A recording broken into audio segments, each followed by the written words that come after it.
we will be focusing and presenting about two subjects. So the first case study is about the hair straightener, and the second case study will be our brewery industry. So proceed with the first one, hair straightener. This is a very common electronic in our daily life, which we know that a straightener can be used to maximize the length of our hair and to remove the kinks or flatten the wayward fringe. So in this hair straightener, the heat transfer of a hair straightener normally happens at its ceramic plate through both conduction and also convection. So right now, Jun will be explaining further about this hair straightener. Thank you. So basically, conduction and convection happens at the ceramic plate. So assuming this square geometry is a ceramic plate for a hair straightener, the electrical energy will supply energy in terms of electric to the ceramic plate, which then will be converted to heat energy in the form of heat flux. So the heat flux is obtained from the power plug, as I mentioned before, where the power plug will be reading as a power of 40 watts, which is based on a product called Dyson for hair straightener brand.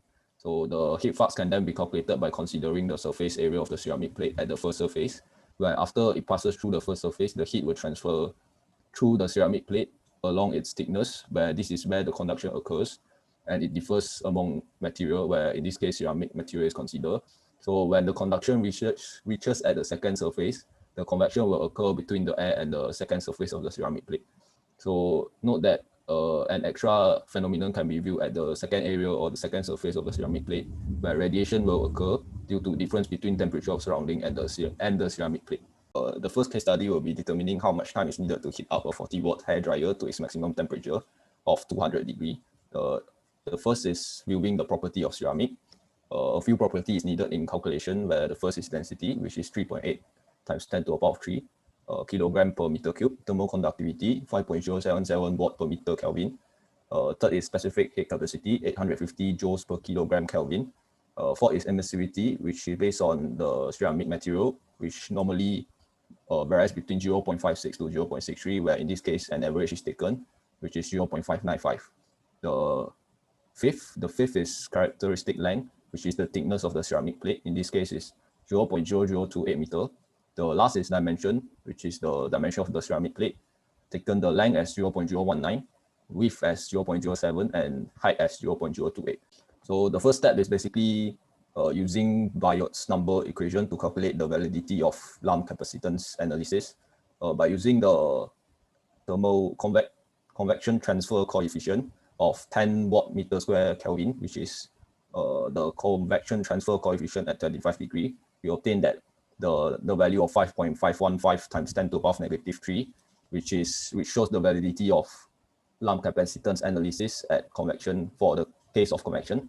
So next is a calculation of the radiation transfer coefficient by taking the maximum temperature of 200 degree and surrounding temperature of 25 degree. The equation of 1.9 in calculation of radiation transfer coefficient can be done, where we obtain a value of 8.182 watts per meter square Kelvin. So next, we calculate the radiation Biot's number to ensure that both convection and radiation validates the lump capacitance analysis, and we obtain that the radiation Biot's number is 4.5124, 10 to the power of negative 3. So in this case, we can use lump capacitance analysis, which consider both radiation and convection, where the equation below can be seen. Since no heat generation, so the equation left over is as shown above, where the first step will be the calculation of heat flux by using the power rating of the power plug, which is 40 watts, and the area of 0.00133, taking the area of the first surface, and we obtain that the heat flux will be 30,075.19 watt meter square. So next. So after we obtain the heat flux from the electrical energy of the hair straightener, we substitute the relevant values into the equation, which we obtained previously, and we obtain that the value is 13.975 T equals to T minus T initial, where in this case the initial temperature is 25 and the maximum T is 200, and by using proper unknown solving, we obtain that the T is equals to 12.52 seconds. So this indicates that for the ceramic plate to reach a maximum degree of 200 from an initial degree temperature of 25, it takes time. The time taken will be 12.52 seconds. So next, I'll pass to. All right, thank you, Zoom, for presenting the case study one. So let's proceed with the second case study, which is about the brewery industry. So usually, brewery industry is known as the industry that produces beer, as we know. So in this industry, we know that the heat exchange and heat transfer are essential in a brewery industry. All right, so what does a heat transfer do in the brewery industry? Usually there are 5 processes that need heat transfer and also heat exchange. So where the first one is a match heating, the wort boiling, wort cooling, and fermentation, and pasteurization. All of these processes that are very sensitive to temperature, as they need the specific temperature in order to do their job and to maximize the effect. Otherwise, the whole process will be ruined if the temperature doesn't go well. So since we are focusing on the heat exchange, we'll be talking about the wort cooling, right? So as we know that the wort cooling, we have the counter flow, which has a better effect as compared to the parallel flow. So right now here, you can assume that the one that flow outwards is the wort, and the one that flow downwards is a liquid.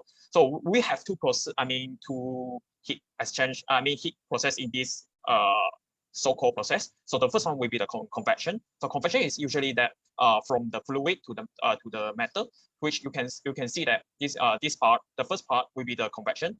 So for the conduction will be for the metal to metal, which are for the surface one to the surface two, and lastly, for the surface two, we move on to the fluid, which another convection will be held.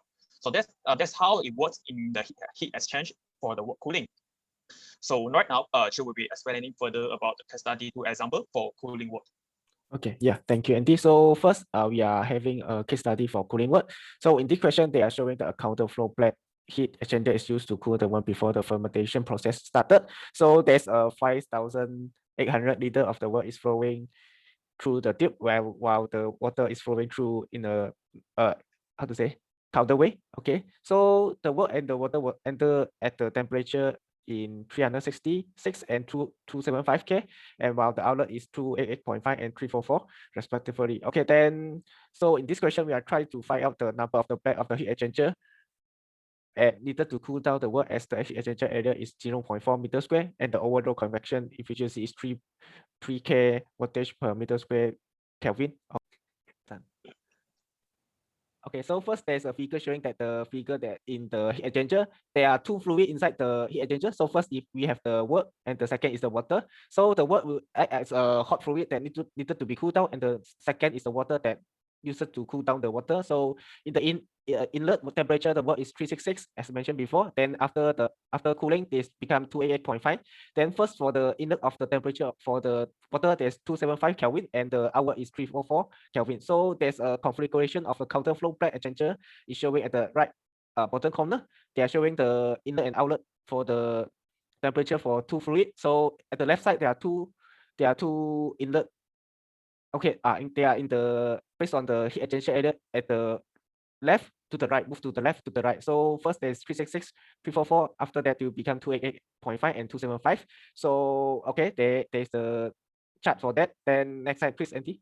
So first of all, we are trying to find out what's the property of the wort. So density for the wort is given by 1030, and the specific heat capacity is 4.1 kilojoule per kilogram Kelvin. So and there's the property that's stated in the question as well. There's the volume of the wort was 5,800 liter, and the U is given by the supplier, and they are the temperature stated there. So then we carry on for the starter of the question.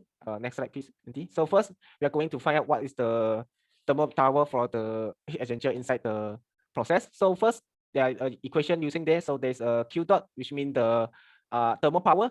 There's a formula list out there. There's a MCP theta over T. So this at the top is the energy, and the low is divided by the cooling time. So as this case, we are assuming the cooling time as 1 hour. That means 360 seconds. So instead of using the mass of the water, we are using the wort water, because the wort water is used to be cooled down. So given that there's the density equal to mass over volume. In this our case, there's no showing any mass for the wort. So we try to use the density formula to sub into the equation, so that we have that we get the mass of the wort. Okay, so after calculation, the thermal power for using inside the exchanger is 502 27.3 kilowatt. Okay, so this is the first step, and next is we're trying to find out what is the log mean temperature for the heat exchanger. So first, there are two different fluid, right? So for the right side, there T2 there is showing that the hot fluid inlet is substitute with the T cool fluid outlet. So we will get a 22 Kelvin, and the second is the hot fluid outlet and the cool fluid inlet, they will get a 13.5. So after we have find in other words, is the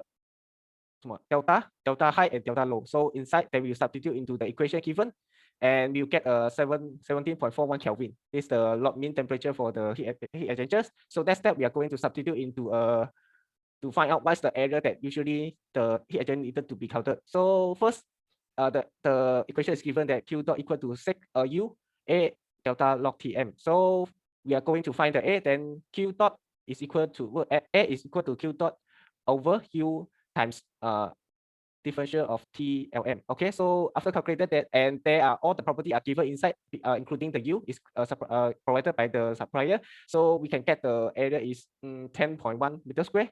In this for the total energy that need to be how to say included inside the area. So back to our case, there we do need how much is the black is should be used inside the heat exchanger. So after that, the 10.1 meter square is going to divide by 0.4 meter square, and then we will get the 25, and plus there's the number that need to be block the heat. So in the conclusion, there are 26 pack of heat exchanger needed to be blocked to cool down the process. Yeah, so we back to Andy to make a conclusion for that. So, all right, thank you, Chiu, for his explanation towards the equation of case study 2. So as a conclusion for the overall concept, we know that the concept of heat transfer is crucial by knowing, so that we know how to apply it the right way to do the job right. So, and also for the case study 2, we know that counterflow heat exchanger is way more efficient than parallel flow. There's no doubts for it. And lastly, heat transfer is inseparable from our daily life. So that's all from our presentation. Thank you.